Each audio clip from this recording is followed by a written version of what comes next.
Good day mga kakriminolohiya, magandang araw po sa ating lahat. Welcome to our today's criminology educational video. Before we start our today's discussion, please do hit like and subscribe for more criminology educational video. Maraming salamat po.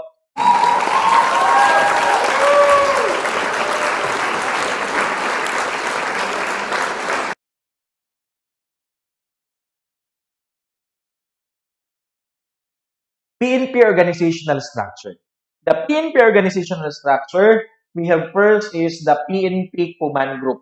The PNP Command Group, ito po yung composed by the Chief PNP and assisted by 2 deputies for administration and deputies for operation. Ang tawag po sa kanila is PNP Command Group. Follow with the PNP Command Group is the Chief of Directorial Staff Services. When you say the Chief of Directorial Staff Services, isa lang po talaga yung Chief of Directorial Staff Services natin. And he coordinates, supervise, and direct the directorial staff of the Philippine National Police. Aside pa po with the Chief of Directorial Staff, we have the Internal Affairs Service, or shall we say, the IAS.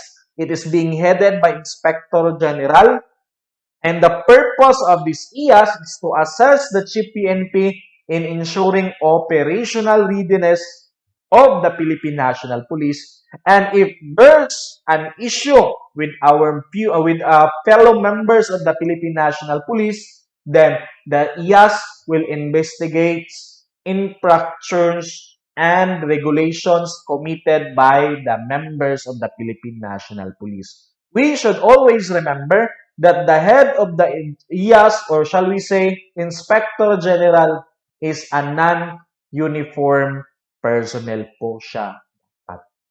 So, non-uniform personnel po yung head ng Internal Affairs Service, or shall we say, civilian po siya. Right? Okay. So, next we have here is number 4, Human Rights Affairs Office, or shall we say, HREO, is headed by a Senior Police Commission Officer who serve as a manager of the facility that will supervise the implementation of the guidelines and policies of the human rights. No? So sa PNP po talaga, they are honoring the rights of every person. Kaya po may opisina sila, ang tinatawag po nila is Human Rights Affairs Office. And for number 5, Center for Police Strategy Management. Okay, ano po ba yung Center for Police Strategy Management? They serve as the central facility of the PNP in coordinating and integrating all strategy management processes. Right? Okay. Followed here is the directorial staffs. We have 16 directorial staffs po ang Philippine National Police natin. Every director in each unit has also his defined functions. May iba-ibang functions po yung 16 directors natin, in line with his specialized unit. Okay. The specialization of these 16 directorial staff are as follows. First is Directorate for Personnel and Records Management, DPRM. When we say DPRM, this director optimizes the utilization of personnel resources. When we say personnel resources, yung mga PNP personnel po natin, yung mga tao po natin. Ang purpose po ng Directorate for Personnel and Records Management is to use or to utilize our personnel. Kasi may mga police po talaga na hindi talaga nagagamit ng PNP to their full, ano po ba yun? Sabihin na natin, registered criminologist ka, and then registered criminologist ka, you're a licensed criminologist, you've been in the PNP, and then you've been assigned to the finance section of the PNP. So hindi po na utilize yung talagang pinag-aralan mo kasi criminologist ka and nasa finance section ka. Right? So the PNP or the Directorate for Personnel and Records Management should always look into this problem which is inside to the Philippine National Police. Kasi may mga investigator tayo, which is education graduate, which is hindi po nila talaga field yung investigation. But they just accept the challenge as being investigator. Yung criminologist natin, ang nangyayari, sila yung nag-community relation, right? So may mga ganun din na mga cases. It depends lang po talaga with the person because ang purpose talaga is we should utilize our personnel resources. Dapat po magamit talaga nila ang personnel nila as to what fits job description should be given to this PNP personnel. Remember, this PNP personnel should be uniform and on the other hand, non-uniform personnel po ng Philippine National Police. So, kasama po yan sa Directorate for Personnel and Records Management. Followed here is Directorate for Intelligence or shall we say DI. The Director of this directorate staff manages the gathering, collecting of intelligence objectives through effective management of all intelligence and counter-intelligence activities of the PNP. Hindi lang po talaga PNP lang because he should serve as linkage of all foreigners with official transaction of the PNP. Directorate for Operation. The director should exercise the command and at the same time the control and the direction, the coordination, and the supervision of all activities of the PNP operation. So yan po yung Directorate for Operation natin at such as deployment and employment of personnel natin. When we say deployment po, iba po yung term ng deployment.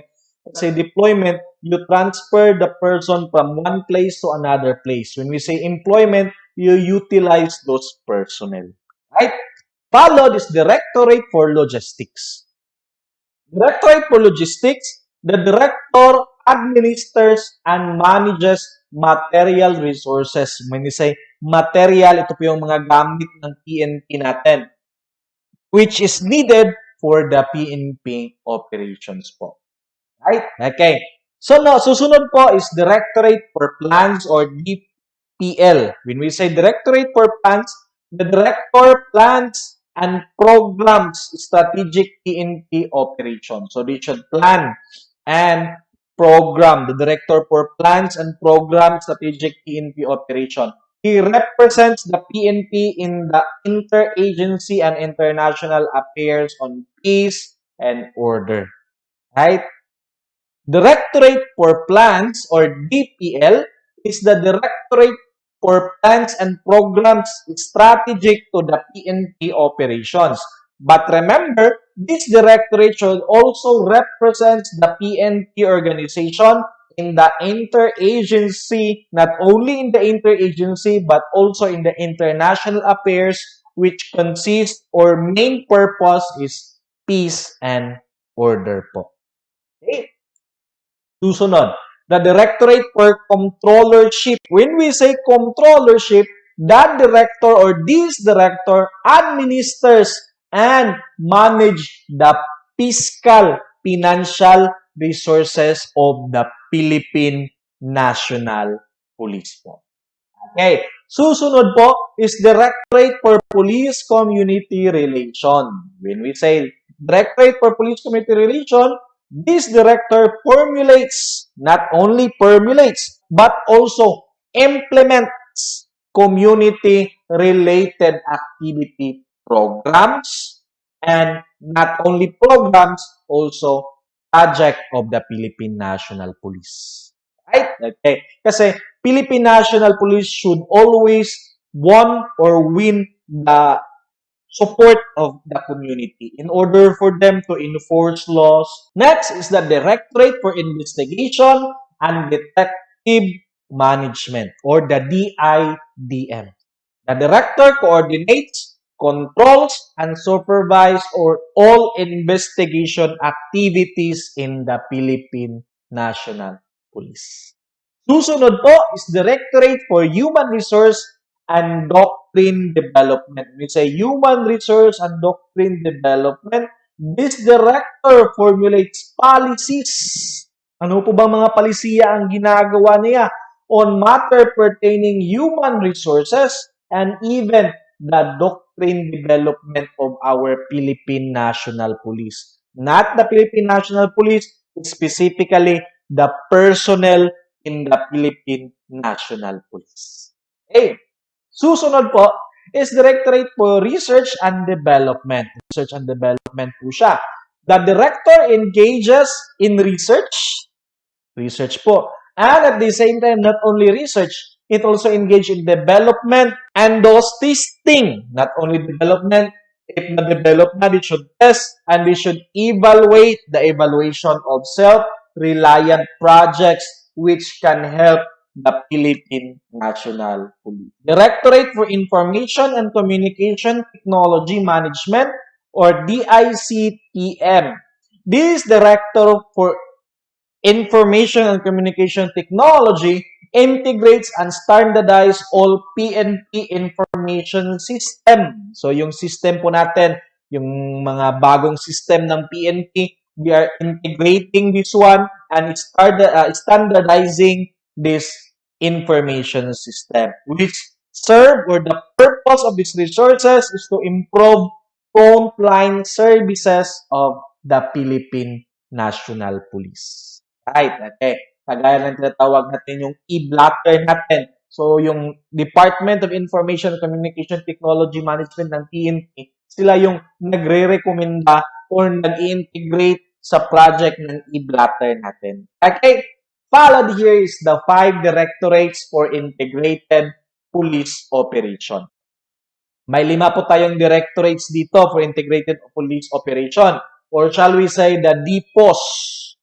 Okay, depot. The director of these depots, directors of this clustered area, kaya po 5 kasi they are being clustered into areas for integrated police operations. Namely, they are clustered into Eastern Mindanao, Western Mindanao, Visayas, Southern, and Northern Luzon. Right? So, kaya po 5.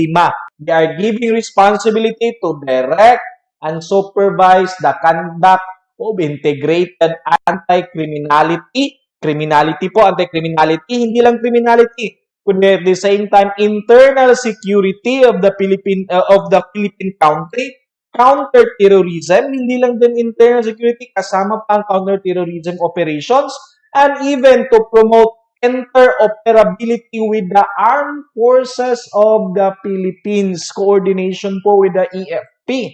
And at the same time, they should also provide system to promote regional socio-economic development. Ito po yung purpose ng 5 directorate for integrated police operation po. National support units. Okay. There are 23 national support units. May 23 national support units po tayo of the Philippine National Police. And 11 of these 23 is for administrative or administration. And 12 of these are for operation in nature. So, yung 23 po natin, yung 23 national support natin, the 11 of those is for administration and the 12 of these 23 is for operation po. Okay. Here is the 11 administrative support units of the Philippine National Police. First is Logistic Support Services or LSS. Followed is Information Technology Management Service, Finance Service, Health Service, Communication and Electronic Service, Chaplain Services natin. When you say chaplain, ito yung dito yung mga pare, yung mga pastor, ganon. If they will enter PNP, they can enter the chaplain services of the Philippine National Police natin. Yung mga nurses natin, yung mga doktor natin, they can enter the health services po ng Philippine National Police. Yung mga accountant natin, yung mga accountancy natin, yung mga passers ng mga yung certified public accountant natin, pwede po silang pumasok ng Philippine National Police and they can work in the finance service of the Philippine National Police. Okay. Yung mga IT po natin, yes po, pwede po sila dito sa Information Technology Management Services natin. Pwede po ang IT dyan. Ma-assign po sa dyan ng mga units, mga administrative support unit ng Philippine National Police natin. Chaplain, sabi ko na ganina, yung mga pare, yung mga pastor natin, pwede po sila dito sa chaplain services of the Philippine National Police. Right? Hindi lang po pare yung pastor, saka po yung priest po ng Muslim, pwede din po dito sa chaplain services natin. Right? But if you're a priest and then you will enter the Philippine National Police, you will be given a lateral entry. And this lateral entry will automatically be the rank of police captain. Okay. Followed here are the legal services. Okay. Mga attorney member ng Integrated Bar of the Philippines. Pwede po silang mag-enter ng PNP together with, they will be given the rank of police captain. Headquarters Support Services or the HSS. Engineering Services. Okay. Kaya po yung mga PNP stations natin kamukhang-kamukha lang, right? Because they are being signed by our engineering services, training services natin, and PNP Retirement and Benefits Administration Services natin or the PRBC. Yung kung mag-retire PNP personnel because they have served the PNP enough of their almost minimum of 20 years of their life and then they serve the Philippine National Police, pwede na po silang mag-retire. And the PNP Retirement and Benefit Administration Services is the office or administrative support unit of the PNP that will cater the retirement of our operation na naman po tayo. Kasi kanina is administration. This is operational support unit of the Philippine National Police. Okay, ano po bang nasa operational support unit natin? First is the Maritime Group or the MG. Hey, Maritime Group. When we say Maritime Group, responsible for maintaining police function over Philippine territorial waters. Hindi lang po sa territorial waters natin. Kasama na po ang lakes, rivers, along coastal areas, include port, kasama na po ang port, harbors, and small islands of the Philippines for the purpose of security and sustainability development of our maritime environment. Okay, yung mga illegal fishing po, ganon. Yung mga tinatawag natin, yung mga kinukuha po yung mga corals natin. So, kasama na din po yun sa work ng maritime group natin, right? They can also work together with our Philippine Navy and our Philippine Coast Guard. Intelligence Group. This group served as an intelligence and counter-intelligence operating unit of the PNP. When you say intelligence, you will gather information. Police Security and Protection Group or the PSPG. Yung PSPG po natin, this group provides security. Ito po yung opisina kung saan yung mga government officials natin or mga government vital installation natin, government officials, visiting dignitaries, private individual po pwede, who would wanted to be protected. They will go to the Police Security and Protection Group of the PNP and then they will be given a security detail, PNP security detail. Followed here is the CIDG. Pinaka-common po yung CIDG because of Ricardo Dalisay, right? Okay, ang probinsyano. The CIDG, this group monitors, investigate, prosecutes, hindi lang talaga investigate, kasama na ang prosecute, all crime involving economic sabotage. Economic sabotage po yung main purpose nila. And other crimes such as magnitude and extent as to indicate their commission by higher place or professional criminals po. Dapat ang kino-concern or mga syndicate po and organization dapat po ang concern ng CIDG. It also conducts organized crime. Okay. Crime operation po. Control or major cases involving violation of the revised penal code. Pwede din po. Violation of special laws, but provided this violation of the revised penal code and special laws is major cases po siya. So, pwede pong hawakan ng CIDG yan.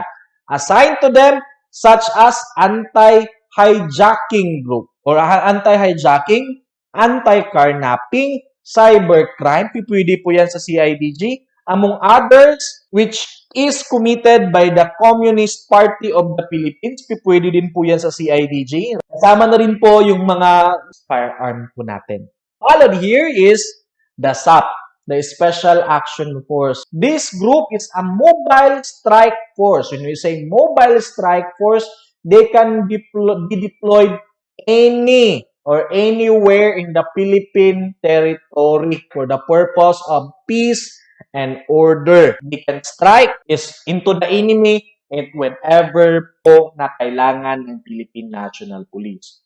Or a reaction unit to augment. Pwede po siyang i-augment into our regional, provincial, municipal. Pwede po siyang i-augment. Okay. Disturbance control, internal security control, operation, hostage taking, pwede din po ang SAP, rescue operation, search and rescue operation, pwede din po yung SAP natin, disaster and national emergencies, pwede din po yung SAP natin, kaya po may mga na dinideploy po nila in order to control quarantine procedures of the Cebu is nag-deploy po sila ng Special Action Force and other special police operation such as anti-hijacking, anti-terrorism, explosive and ordnance disposal, pwede rin po yan sa SAP natin. On a special note that PNP Air Unit, yung mga helicopter po ng PNP, yung mga airplane po ng PNP kung meron, should be placed under the supervision of Special Action Force po. So, yung SAP po natin, dapat po talaga, so pwede po palang mag-enter ng PNP ang mga piloto. Yes po, pwede po yan. That's 1 in a million po if they will enter the Philippine National Police. Susunod is Aviation Security Group or AV Group. Ano po bang meron sa Aviation Security Group? This group provides security to all our airports. Airports po dapat ang aviation natin. They are also under with the Philippine National Police po ha. They are operational support unit of the Philippine National Police. Hindi po sila naiiba. Right? Pag sinasabi, taga-aviation security group yan so iba yan. No, it's not. Provided that they're under with the PNP Aviation Security Group. All of here is pinaka-common po natin. The PNP Highway Patrol Group or the PNP HPG po. When we say PNP HPG, this group enforces traffic laws.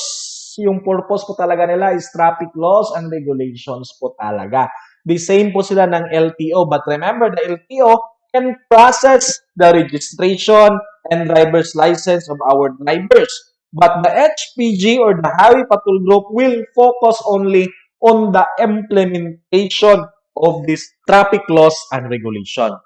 Promote safety, hindi lang po talaga implementation ng talaga. They will also promote safety along highways. Safety po, dapat po may safety. Promote nila yung safety. Highways enhances traffic safety consciousness through interagency coordination. Pwede po silang mag-coordinate with MDA, with LTO, with the local government. Ano pa? Concerning this interagency cooperation, police traffic safety engineering, traffic safety education, traffic law enforcement and functions, pwede po yan sa tinatawag nating Highway Patrol Group or known as HPG, PNP HPG. Susunod po is our Police Community Relation Group known as the PCRG. Police Community Relation Group po natin, PCRG po. This group undertakes Police Community Relation Program of the Philippine National. They should always look or find activities in partnership with concerned government agency. Pwede po nilang i-connect ang tinatawag natin DepEd. They can connect with what we call DSWD. Pwede po. And even the community and even volunteer organization, pwede po din nilang i-connect or natawag natin, they will be partner with this in order to prevent crime and attain safe and peaceful environment. Ito po talaga yung purpose ng Police Community Relation. Civil Security Group or shall we say CSG. Ano ba purpose ng CSG? Ano ba ang CSG? This group regulates business operation. So, nire-regulate lang yung mga business operation natin and activities of all organized private detectives. Mga private detectives po natin, watchman, yung agencies, security agencies, and company guard forces po. We are regulating this one kasi hindi po pwedeng hindi i-regulate po yung security guard forces natin. It also supervises the licensing and registration of firearms. Crime lab, or shall we say, common pong tinatawag ng mga criminology to is SOCO. Hindi po to SOCO ha. The SOCO is the operation done by our crime laboratory personnel. Ang tawag po sa opisina nila is crime lab. Okay, ano po ba ang crime lab? Crime lab, this group provides scientific, the term is scientific and technical. Ito po yun. Technical, scientific and technical investigative aid. They will not conduct the investigation. They will just aid or support the investigation by scientific and technical means. Ay, ano po bang ibig sabihin yan? Sabihin natin, crime laboratory examination po yan yung tinatawag nila. It should evaluate, it should identify physical evidences gathered on the crime scene. The primary emphasis of this are medical, biological, and physical nature. Right? Kaya po, yung hindi po pwedeng tatawagin mo silang punta ka ng SOCO. Hindi po pwede punta ka ng SOCO. Pumunta ka ng crime laboratory. This crime laboratory will not investigate the case. Hindi po sila nag-iimbestiga. They will just provide investigative aid and support. They are just there to aid and support the investigation. Anong klaseng aid and support ang kaya nilang ibigay? Scientific and technical po.